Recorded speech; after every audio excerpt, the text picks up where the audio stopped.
ये बताना चाहूँगी, रत्नेश जी एक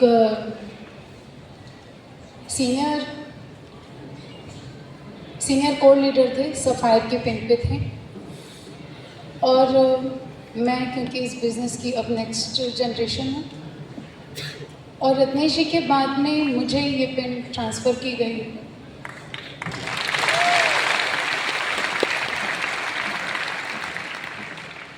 जब ये बिज़नेस रत्नेश जी के जीवन में आया तो उनकी उम्र मात्र 21 साल थी।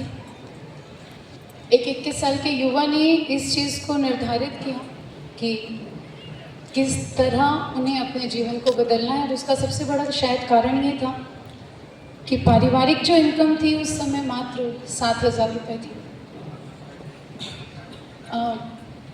7,000 रुपये एक पारिवारिक इनकम बड़ी कम हुआ करती है, जहाँ पे दो बड़ी बहनें, माता पिता, खुद रहना, संघर्षों से भरा जीवन जीना आसान नहीं होता।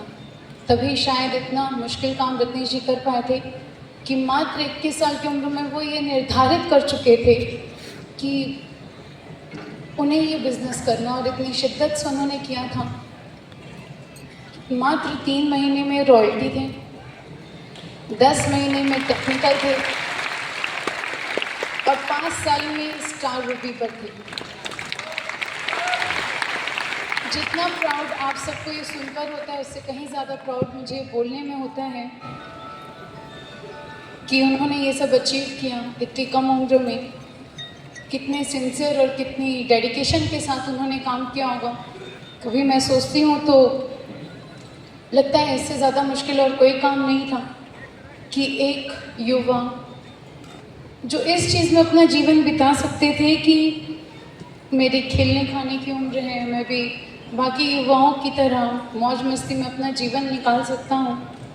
इतने बचपन से संघर्ष देखा हूँ, और ऐसा संघर्ष भी देखा हूँ कि जहाँ अगर मुझे दिवाली मनानी है तो ये ज़रूरी है कि मुझे अपने घर के बाहर एक पटाखे के स्टॉल लगाना पड़ेगा, और होली मनानी है तो ये ज़रूरी है कि मेरे घर के बाहर रंगों का मैं स्टॉल लगाऊं, ताकि मैं अपने घर में उस बचे हुए रंगों से खेल पाऊँ। ये परिवार की सच्चाई को एक्सेप्ट करते हुए उन्होंने ये इस तरह से काम किया। जिस दिन उनके जीवन में आरसीएम आया होगा ना, मुझे लगता है उस दिन भगवान की उन पर नज़र रही होगी। उस दिन शायद सरस्वती माँ बैठी हो जुबां पर। उसके बाद उन्होंने कभी पीछे मुड़कर नहीं देखा। रहवासी जगदलपुर के थे, एक बड़े छोटे से घर में रहा करते थे। मैं अगर रत्नेश जी का सबसे पहला ड्रीम आपको बताऊं तो आप सब यहाँ हंसेंगे। रत्नेश जी ने अपने इनकम के सबसे पहले चेक से वॉशिंग मशीन ली थी, क्योंकि उन्हें लगता था बाकी काम करना आसान है, पर ये जो मेरी जिम्मेदारी मेरे सर पे है ना कि मुझे कपड़े धोने पड़ते हैं, ये मैं नहीं करूँगा। तो उन्होंने अपनी चेक से सबसे पहले अपने घर में वॉशिंग मशीन ली थी, जो इतने छोटे सपने के साथ चालू करें, और उसके बाद अगर वो जगदलपुर में सारे घर लिया, गाड़ी ली, बाइक्स ली, बड़े शौकीन थे।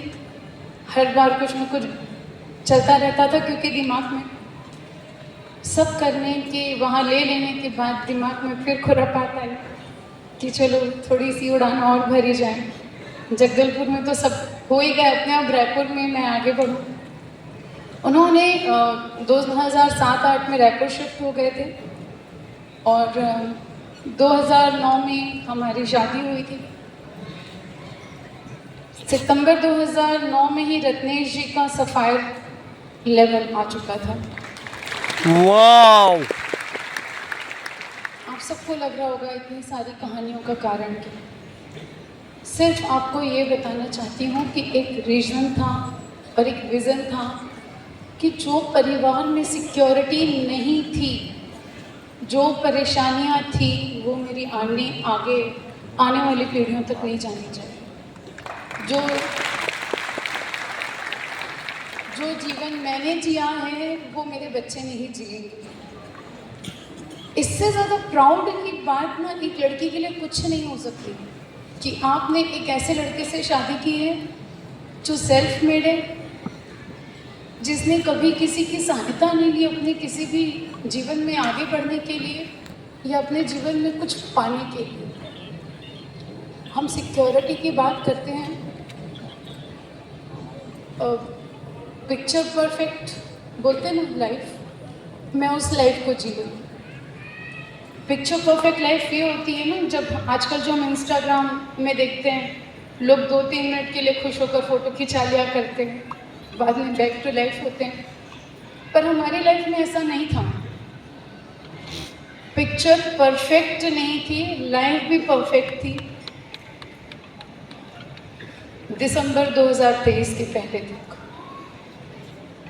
अगर किसी को ये लग रहा होगा कि रत्नेश जी बाहर थे, उनके एक्सीडेंटली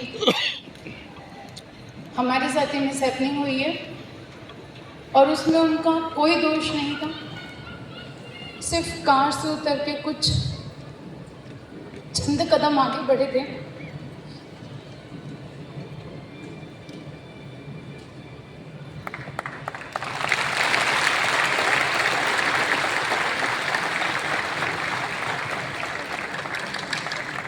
और पीछे से किसी बाइक वाले ने हिट किया था।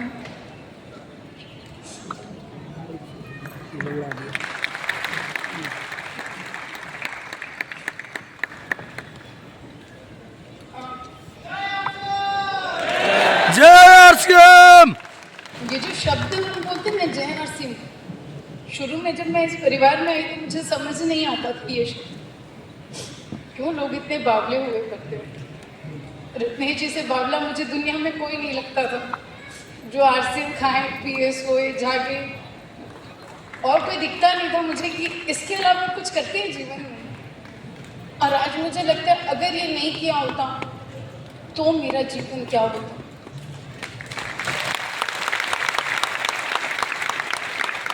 सब बोलते हैं फाइनेंशियल सिक्योरिटी, लेकिन अगर मैं बात करूं फाइनेंशियल सिक्योरिटी, उन जैसा इंसान जो इतना मेहनती था, शायद कहीं से ला सकते थे, बिल्कुल ला सकते थे।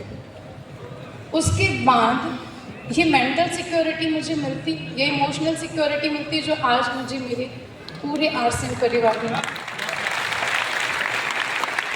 आप में से जो भी साथी, मैं सिर्फ यही कहना चाहती हूँ, जो भी साथी ये सोचते हैं ना क्यों करूँ, एक बार ये ज़रूर सोचिएगा आप जो भी काम कर रहे हैं, क्या उसके बाद आपके परिवार के लिए, आपके बिजनेस के जो भी सपोर्टर्स हैं वो खड़े रहेंगे?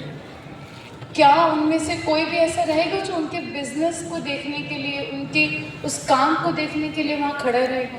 मुझे ऐसे कोई जगह नहीं नज़र आ रही थी उस कंडीशन में जहाँ मैं टोटली ब्लैंक थी और मुझे ये लग रहा था पाँव के नीचे से किसी ने पूरी ज़मीन खींच ली है और कहा है कि अब खड़े रहो।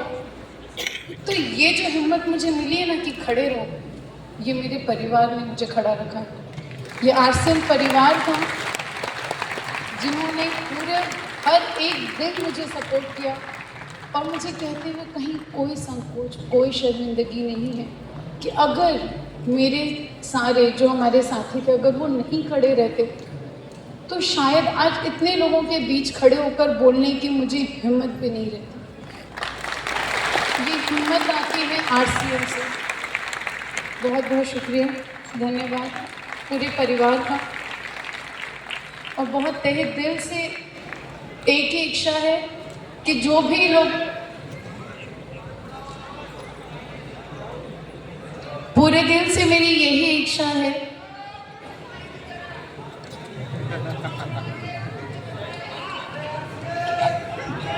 सब, हाँ बिल्कुल, जय आरसीएम।